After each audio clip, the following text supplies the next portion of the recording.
dia, irmãos. Abra sua Bíblia junto comigo no livro de Esther, capítulo 8. Nós vamos ler o verso 13 e o verso 14. Livro de Esther, capítulo 8, 13 e 14. Convido você a ficar em pé para a leitura deste texto da palavra de Deus. Esther, capítulo 8, versículos 13 e 14. A palavra do eterno Deus nos diz aqui o seguinte: e uma cópia da carta seria divulgada como decreto em todas as províncias e publicada entre todos os povos, para que os judeus estivessem preparados para aquele dia, para se vingarem dos seus inimigos. Os correios, sobre jinetes velozes, saíram apressadamente, impelidos pela palavra do rei, e esta ordem foi publicada na fortaleza de Suzã. Essa é a palavra de Deus. Vamos orar. Pai, em nome de Jesus, nós pedimos, Senhor, que através de sua palavra os nossos corações possam ser desafiados nessa manhã, e eu oro em nome de Jesus. Amém. Podem sentar. O tema da mensagem dessa manhã é a carta da vida. O texto que li relata uma das histórias que mais eu aprecio na palavra de Deus. Porque nós enxergamos aqui uma mudança muito grande de circunstância diante da atitude de uma mulher chamada Esther. O texto e o livro de Esther conta a história de uma época em que o povo de Israel, por seu pecado, estava em cativo. E levantou-se ali alguém muito importante, por nome Ramã, que odiava os judeus. Este homem tinha um conceito muito alto com o rei Assuero, esposo da rainha Esther. E este homem orquestra o assassinato de todos os judeus, e através de uma carta há um decreto de morte a todos os judeus. Não haveria escapatória, havia uma carta de morte, e essa carta de morte seria aplicada, e todos os judeus seriam mortos daquela região, debaixo daquele governo. Muito bem. Ao saber disso, Mordecai, parente de Esther, chama ela para uma conversa e explica para ela a situação, dizendo: todos nós vamos morrer. E não pense você que por ser rainha vai ficar ilesa. Não pense você. Esther passou ali a ser uma intercessora do povo, do seu povo, que estava prestes a ser executado.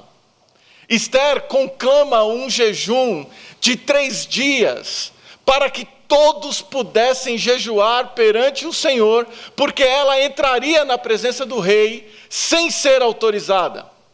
E a Bíblia diz que já havia 30 dias que ela não entrava na presença do rei, porque o rei não a chamara. Depois deste tempo, Esther entra na presença do rei, dentro de uma expectativa: se o rei estendesse o cetro, ela viveria. Se o rei não estendesse o cetro, o que aconteceria, mesmo ela sendo rainha, seria morta. Era a lei daquele tempo, daquele reinado. Esther, depois de 3 dias, o povo jejuando, entra na presença do rei, e o rei estende o cetro.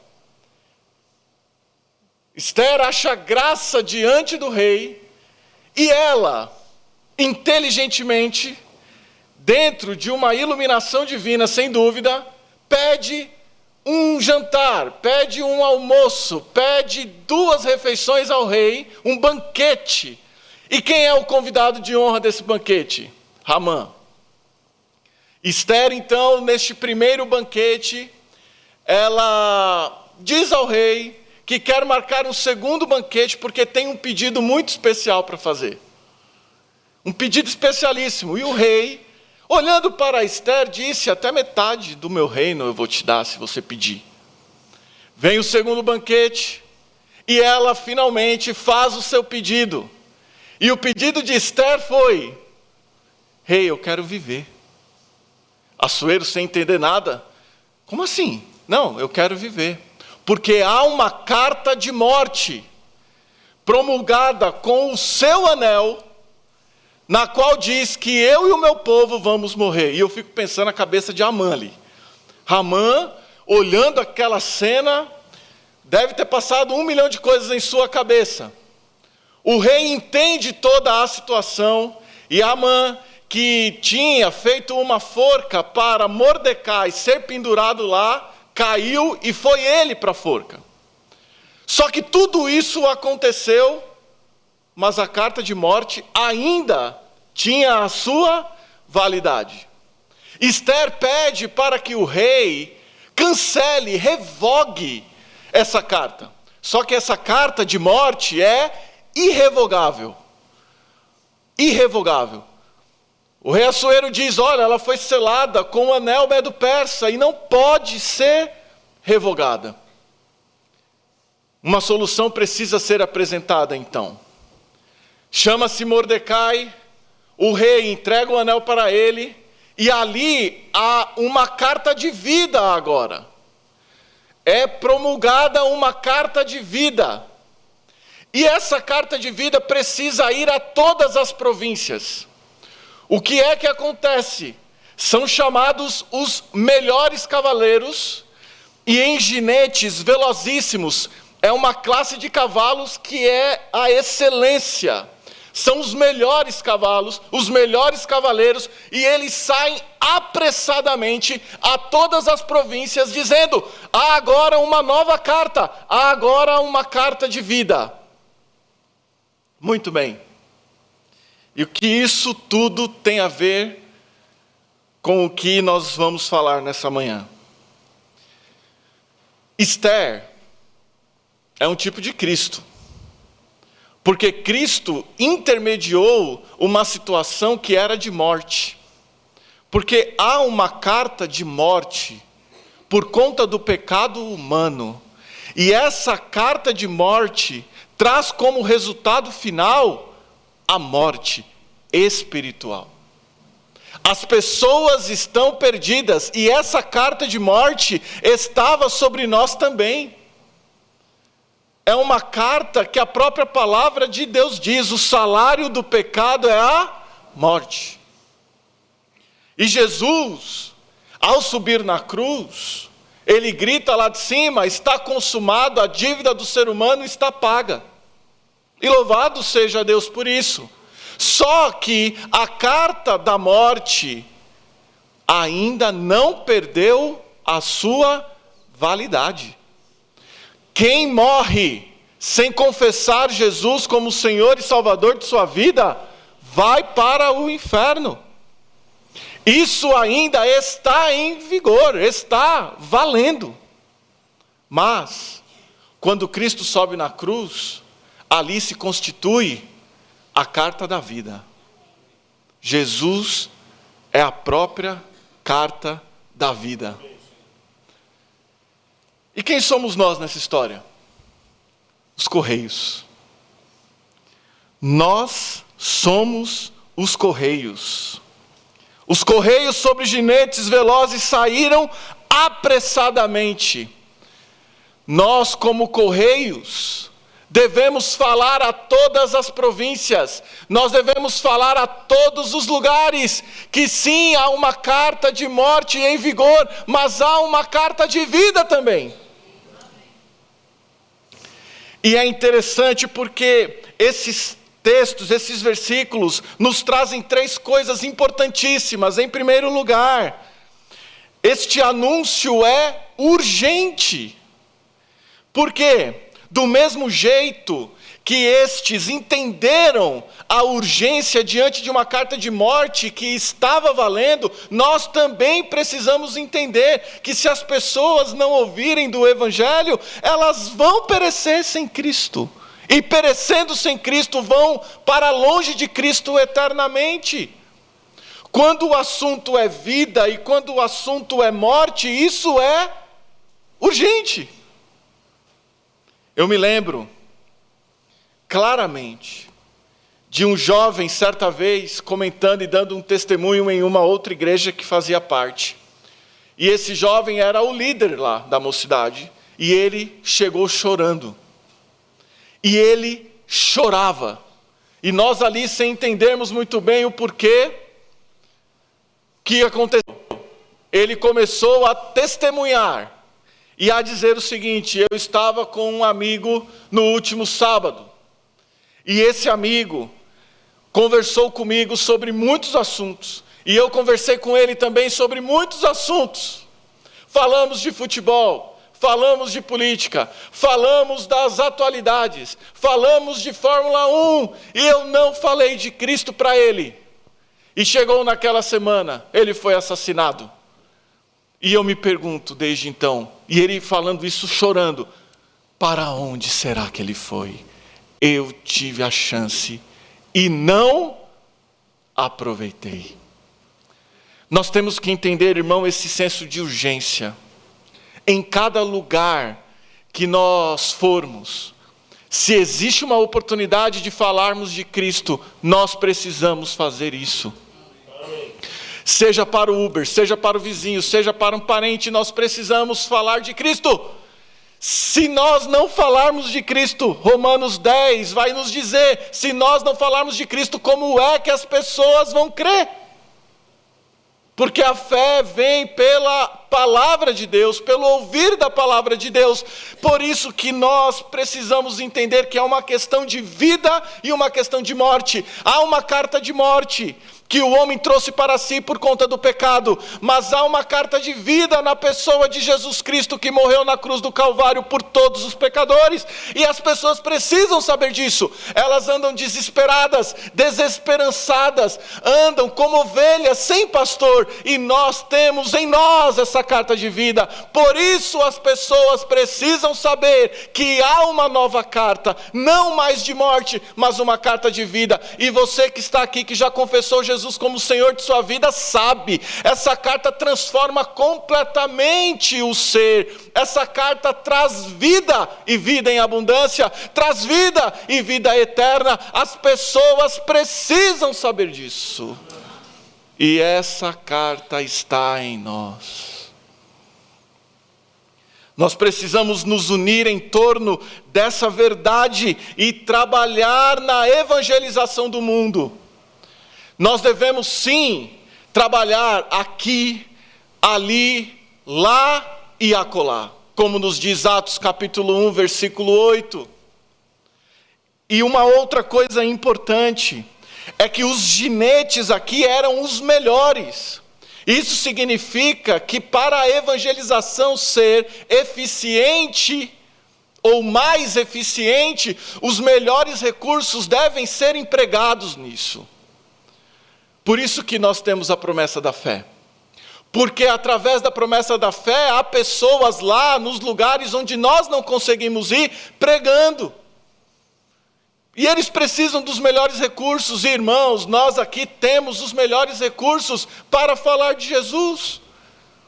Vide o catavento, vide os folhetos que temos. Mas tudo isso só acontecerá se os correios, se nós, mensageiros, formos e anunciarmos a carta da vida. É uma obra urgente. E eles estavam impelidos pela palavra do rei. Precisa ser para ontem. Jesus é o nosso rei. E Jesus disse: ide por todo o mundo. Façam discípulos de todas as nações. Ensinem a guardar todas as coisas e os batizem em nome do Pai, do Filho e do Espírito Santo. Essa ordem está na minha cabeça. Está na minha cabeça. É uma coisa assim, irmãos, que dói meu coração. Eu entro no Uber, peguei um Uber domingo passado na igreja em que fui pregar, e ali o Espírito Santo está esperando o quê para começar a falar? É um peso tão grande no meu coração, e eu começo a falar de Jesus. Na ida, peguei um outro Uber na volta, eu entro no Uber, o Espírito Santo está esperando o quê para começar a falar? Nós não podemos perder a oportunidade, nós devemos entender que é uma questão de vida ou morte, nós devemos entender que é urgente, é muito urgente, é muito urgente. Ore ao Senhor em nome de Jesus, para que Ele conceda a oportunidade, para que você fale do amor dEle no meio em que você vive. Sabe, irmãos, tem gente que só evangeliza nos eventos que a igreja proporciona. Não, nós devemos falar de Jesus a todo momento. Não é só nos eventos que a igreja proporciona. Oportunidade, fale de Jesus. E eu fico pensando, quando alguém rejeita, uma vez eu fui fazer uma visita evangelística na casa de uma pessoa, na hora que eu cheguei lá, a pessoa falou assim, olha, se você veio aqui evangelizar, pode tirar o seu cavalinho da chuva. Eu não quero saber. Só que eu comecei a orar, que o Senhor conceda a oportunidade para que essa pessoa ouça de Jesus. E para a glória de Deus, a pessoa começou a vir aqui. Começou a vir. No dia... E eu oro para que esse dia chegue. No dia em que ela confessar Jesus como Senhor e Salvador, vai ser uma grande festa. E eu não me esqueci do dia que a pessoa disse, não, eu não quero saber. E já está ouvindo a palavra. No catavento estava aqui. É urgente, irmãos, nós precisamos entender isso. É urgente. É muito urgente. Saíram os correios apressadamente e de maneira veloz, impelidos pela palavra do rei. A palavra do nosso rei é muito mais poderosa do que a palavra do rei Assuero. É a palavra do nosso rei que nos mandou ir. Por isso que sim, é uma obra urgente, mas também é uma obra diligente. Diligência é um serviço que deve ser feito da melhor forma possível, porque nós devemos amar essa obra. Nós devemos nos preparar para essa obra e nós devemos nos dedicar a essa obra. Você sabe o plano da salvação? Você sabe evangelizar uma pessoa se você decorar Romanos 3:10, Romanos 3:23, 5:8 e 10:9-10, você consegue evangelizar qualquer pessoa. O Senhor Jesus não complicou o trabalho, muito pelo contrário, o Senhor Jesus facilitou de todas as formas. Você tem uma boca, você tem o Espírito Santo, você tem a palavra de Deus, você tem tudo, eu tenho tudo, nós temos tudo, então o que falta? E deixa eu dizer uma coisa, é maravilhoso evangelizar. É gratificante quando a gente vê uma pessoa dizendo, eu quero Jesus. É uma alegria. Eu não quero me acostumar nunca com isso. E só de lembrar das pessoas que eu vi confessando Jesus como Senhor, e cada uma delas, de certa forma, entra no meu coração. No catavento, eu nunca vou me esquecer do que a Bruna disse, esposa do nosso irmão Ricardo. Ela chegou para mim e falou assim, nossa, eu não sabia que era tão maravilhoso evangelizar assim, por que que o Senhor não me chamou antes para o evangelismo? E eu vou responder o quê, né, diante dessa pergunta? Eu falei, o importante é que a irmã está hoje. A evangelização é maravilhosa, irmãos. Você vê uma pessoa dizer, eu quero Jesus. Você vê uma pessoa dizer, depois de orar, eu estou me sentindo aliviada, leve. É maravilhoso. Por isso que é uma obra que exige diligência de nossa parte, exige trabalho, exige dedicação. Não existe opção para nós. O reino de Jesus está aberto para todos. E é importante que saibam que há essa carta da vida que muda o destino de todos aqueles que creem. As pessoas precisam saber que não precisam andar desesperadas, desesperançadas, elas precisam saber, e nós sabemos. Por isso que nós precisamos correr, irmãos. Nós precisamos correr. Nós não temos tempo a perder. Uma coisa que o pastor fala, e é muito verdade, é que o diabo quer que a gente ache que tem tempo, mas nós não temos tempo. 2 Pedro 3 vai dizer que Jesus ainda não voltou porque ele é longânimo, querendo que todos cheguem ao conhecimento da verdade. Mas o tempo está acabando, nós não temos tempo. Só por essa carta que há salvação, só por essa carta que há solução para os corações desesperados. E esses ginetes, e esses correios, e todos os recursos empregados disponíveis devem ser investidos na evangelização. A edificação é muito importante. A gente aqui, nos cultos, nas programações, nas uniões, essa intensidade é fundamental, porque a gente só pode dar aquilo que a gente tem. Nesse sentido, se eu não estou edificado, como é que eu vou falar de Jesus para alguém? Então eu preciso ter a edificação, e aqui nós estamos nos edificando ontem, um trabalho maravilhoso, só que no dia 5 de abril, a mesma junta que promoveu ontem um momento de comunhão, promoverá um impacto evangelístico, e é assim, na mesma intensidade com que nós trabalhamos a edificação, nós devemos trabalhar na evangelização, porque os perdidos clamam.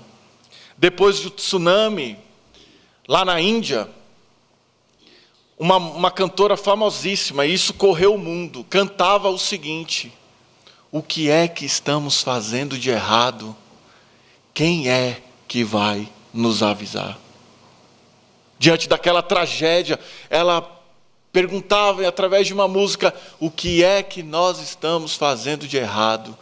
Quem é que vai nos avisar? E em terceiro e último, é que sim, é uma obra urgente, é uma obra diligente, mas também é uma obra convergente. E por que eu digo isso? Porque todas as cartas são iguais. Todas as cartas só falam de uma pessoa, que é Cristo. Você pode discordar de mim em muitas coisas, mas não pode discordar de mim que Cristo é o Senhor, que Cristo é o Salvador, que Ele é a esperança. E qual é a nossa pregação se não essa?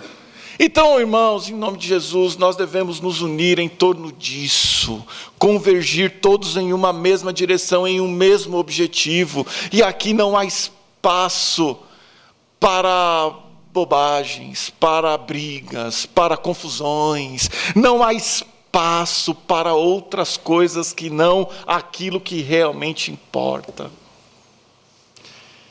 Porque muitas vezes os crentes estão brigando e as almas estão morrendo. Todos os carteiros que somos nós, devemos estar juntos neste objetivo de anunciar a carta da vida, de anunciar Jesus Cristo. Por isso que nós não devemos nos submeter ao desânimo. Por isso que nós não podemos nos colocar em uma situação de fraqueza. Nós devemos, em nome de Jesus, resistir, e o mundo está cada vez pior, e nós devemos seguir pregando o Evangelho, porque hoje há um evangelho falso correndo, um evangelho que causa afago no ego, mas não transforma vida nenhuma. Mas nós não, nós pregamos o verdadeiro evangelho, que se a pessoa não se converter do seu pecado, vai para o inferno. Há a carta da morte, mas há a carta da vida.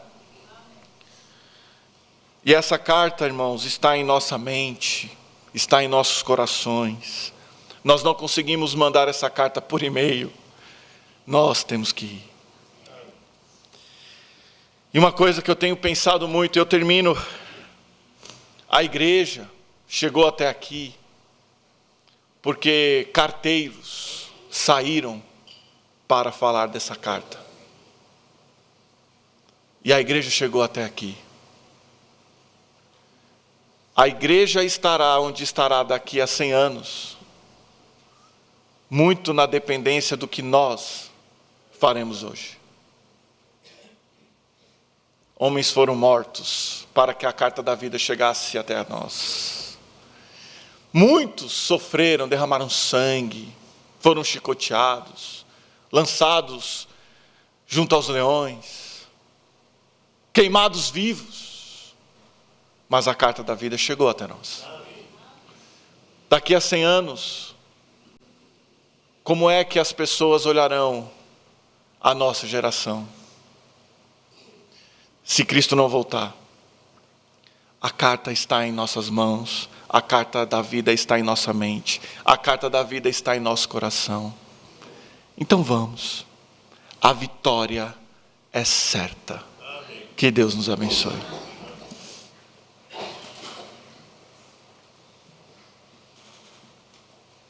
Curva sua cabeça, feche seus olhos. Como seria bom se todos ouvissem. Quem deu crédito à nossa pregação, disse Isaías, ao povo de Deus? Quem aqui é povo de Deus e está dando crédito a esta pregação, está levando em consideração? Quem é? O mesmo Deus perguntou a Isaías: a quem enviarei? Quem há de ir por nós? Isaías disse: eis-me aqui, Senhor. Você ouviu a palavra de Deus. E se você foi motivado pelo Espírito Santo, a palavra de Deus, você entendeu que estamos neste mundo com este objetivo de levar esta carta de salvação, de perdão de pecados, essa carta de esperança, esta carta de vida. E você está se dispondo aqui, onde você vive, onde você trabalha, onde você mora, a levar esta mensagem com mais comprometimento. Não de quando em quando, mas constantemente, por ser essa a sua resolução, a sua decisão, a sua missão. Eu gostaria que você ficasse em pé onde você está. Eu estou me dispondo.